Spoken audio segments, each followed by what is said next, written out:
So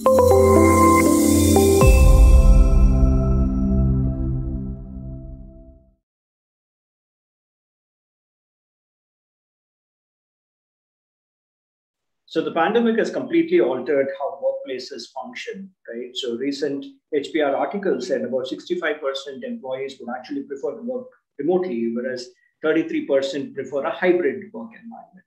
So this kind of poses a new challenge for the HR community and business leaders as well, with respect to how do you actually define employee performance, how do you ensure there is transparency, how do you build a culture which kind of takes all these factors into consideration.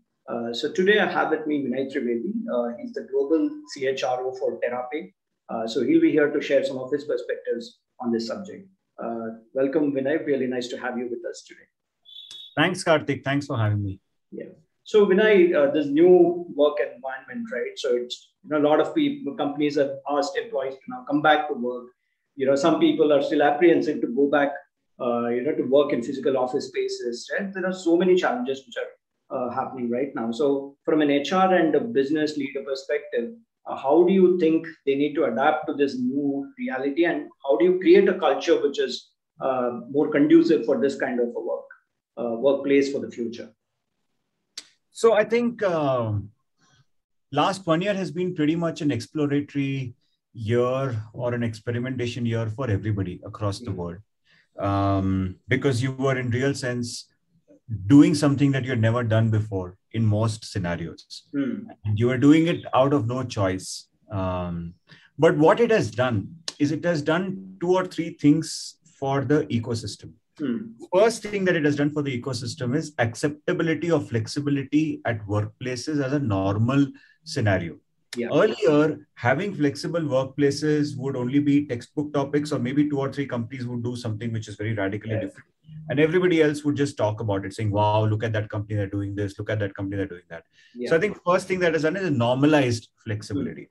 Second thing that it has done is it has started questioning businesses on the need for people to be at workplaces, which means that logical bifurcation of roles have started happening. Some roles will continue to come to work and complete their tasks. Some roles will follow a hybrid model, and some roles will follow a completely remote model. So I think as we speak, we are bifurcating our workplaces into these 3 logical things, which is a good thing. So there's a logical bifurcation that is happening. Third thing, which is something that people are still discovering or trying to understand, is how do you ensure that there is a homogeneous culture that is set for people who are working virtually. And there are a lot of discussions happening, and it's still work in progress. I think we will get there as we, spend some more time trying to maneuver this, this workplace readjustments, as I call it, future. So I think it should be another year by which we will start figuring out how to make sure that everybody who's virtual, everybody who's in office, and everybody who follows a hybrid mode, all of them are integrated together. Right now, people in office are integrated at one level. The hybrid ones, when they come, they get integrated, they go back, disintegrate. These guys are completely disintegrated. And a lot of times these guys face situations like, oh, nobody told you that. Oh, I had a conversation when I was having coffee. I had a conversation when this happened. So that, is an area that needs to be worked on, which I think they're working on. So that's very interesting. And one aspect which I think from an employee standpoint, they will also worry now is, considering there's going to be the hybrid work, and like you said, it'll get categorized into different modules. So from a performance management or a performance review standpoint, there could be that fear or that apprehension which some of these employees may have, saying, okay, I am working from home. So will I get measured the same way vis-a-vis, my peer who is probably working in office? So do they have that edge over me? And how will that translate towards my performance appraisals and performance management and so on and so forth? So how do you think that aspect can be addressed?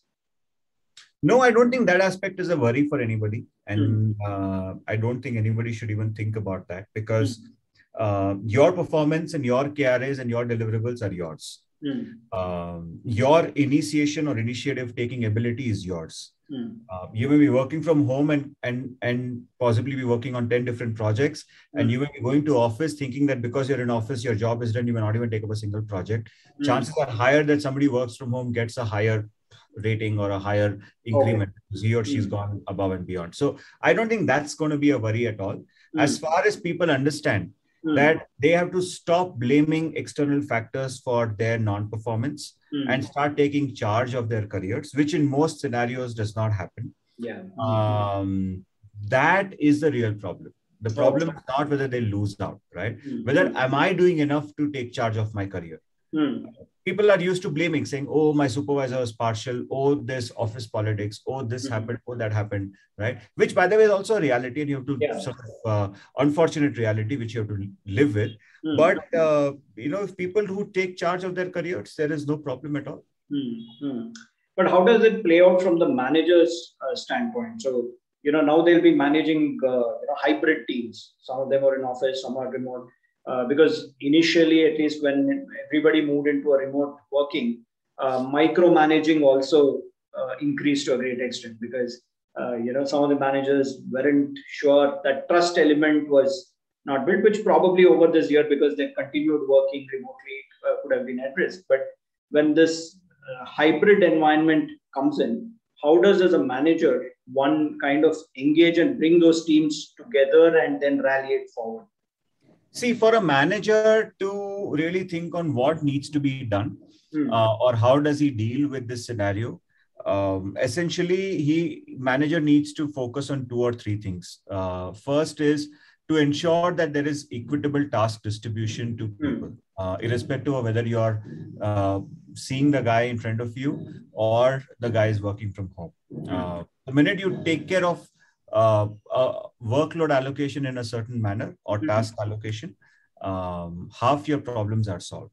The second thing that the manager needs to do is start understanding that communication needs to be in a format where people have access to information, which means that I will stop giving loose instructions in a meeting and ignore people who are on the call. I will rather use emails to communicate the same information to everybody. I will rather use, say, any official communication, group communication techniques to make sure that my communication is consistent. So that's a work in progress. Normally what happens is, oh, I forgot to call you. He was right there. I told this guy, or she was there. I told, right? That mindset will have to change. So that's a challenge that people are dealing with. And lastly, I think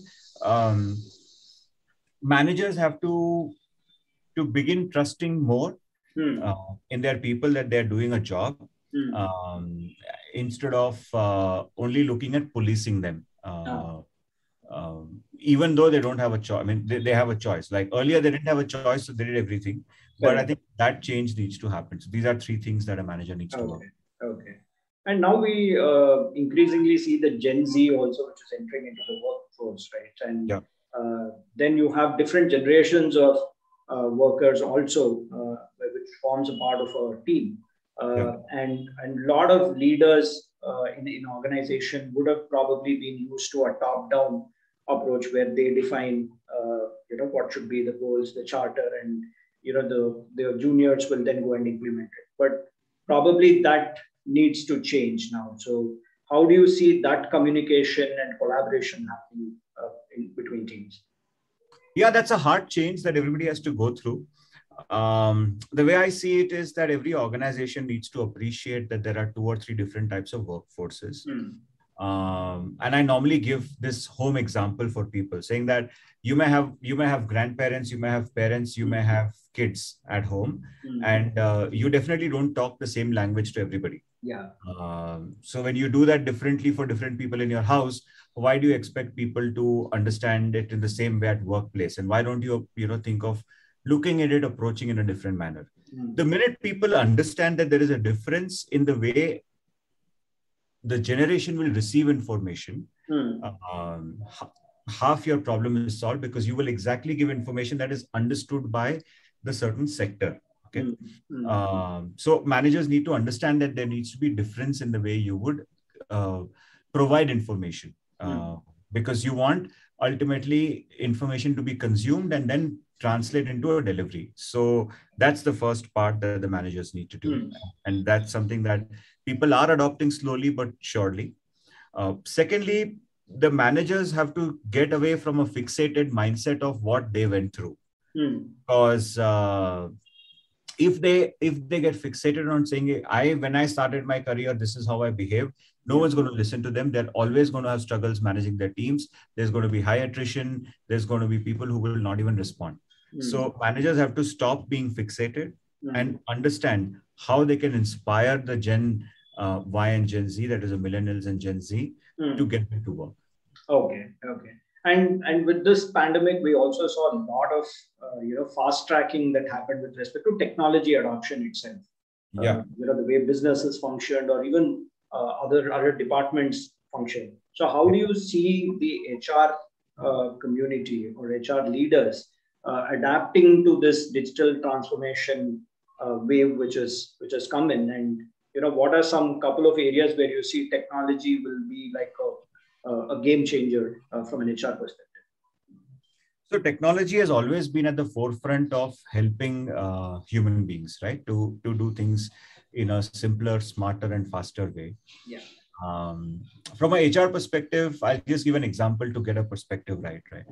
HRs used to struggle telling the panels, saying that, can you please do a telephonic or online interview? Panels would often say, at least let's meet the candidate once. Ek baar dekh lete hai. We'll understand the body language. We will know how they're serious, whatever else, right? Today, that problem doesn't exist. Nobody talks about that. Even if somebody is in office, he doesn't expect that a candidate should be in office for an interview, right? So that's the biggest shift that has happened. And recruitment constitutes to a very critical time factor part of an HR journey. So recruitment is a very critical function, and it directly impacts, because number of people who come in impact the business. So technology solved that problem. Technology was always there. Adoption of that was never there, and now that adoption has happened. So I think from an HR perspective, we are definitely looking at this at the forefront, and taking a lot of these things as a normal change management. Okay. And finally, for organizations which are now working on creating these policies for a future workforce or a future workplace, rather, what are some advice that you would like to give them? See, my advice is very simple, that we don't know what is there in future. I think any policy that you build should have two parts to it. One part is your policy should be open to changes, even if it means a mid-year revision, given the scenarios. Do not get stuck by rigidity of the policy validity, because that limits your thinking. Second is talk more to younger, newer organizations when you're framing your policies, because that will give you a perspective on how you want to understand the workforce and devise policies for them. The rest of it will anyways be taken care of. So if you have flexibility of reviewing your policies at a periodic time, including being open to changing them. And secondly, if you do your market intel by talking to newer organizations or younger organizations to see how they're differently dealing with all of these, it'll help you put together a good so-called futuristic policy manual or a guide, which will be relevant for people today. Okay. So I think flexibility and being connected to the latest on-ground pulse, I think that's what's going to define how you are ready as an organization for a future workplace. So thanks, Vinay, once again. So in fact, I'll tell you, I used to often have this argument when somebody would say that, no, this will be an audit point. We have, so I would just turn around and say that, how did this come into the audit point? Then they'll say, no, it came because we have the policy. I said, what if I change the policy? Then the audit point won't come. I said, then why aren't we changing the policy? Why are we working around the audit point?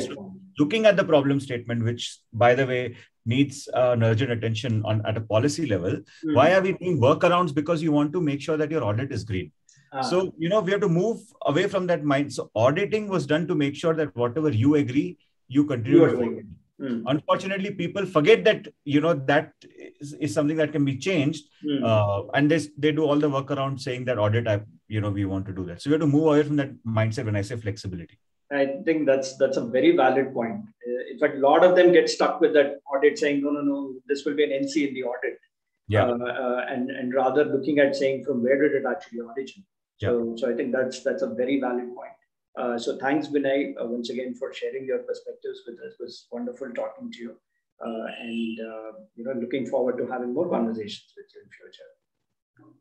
Thank you. Thank you for having me and letting me express my views. I really appreciate it, Karthik. Thank you very much. Thank you.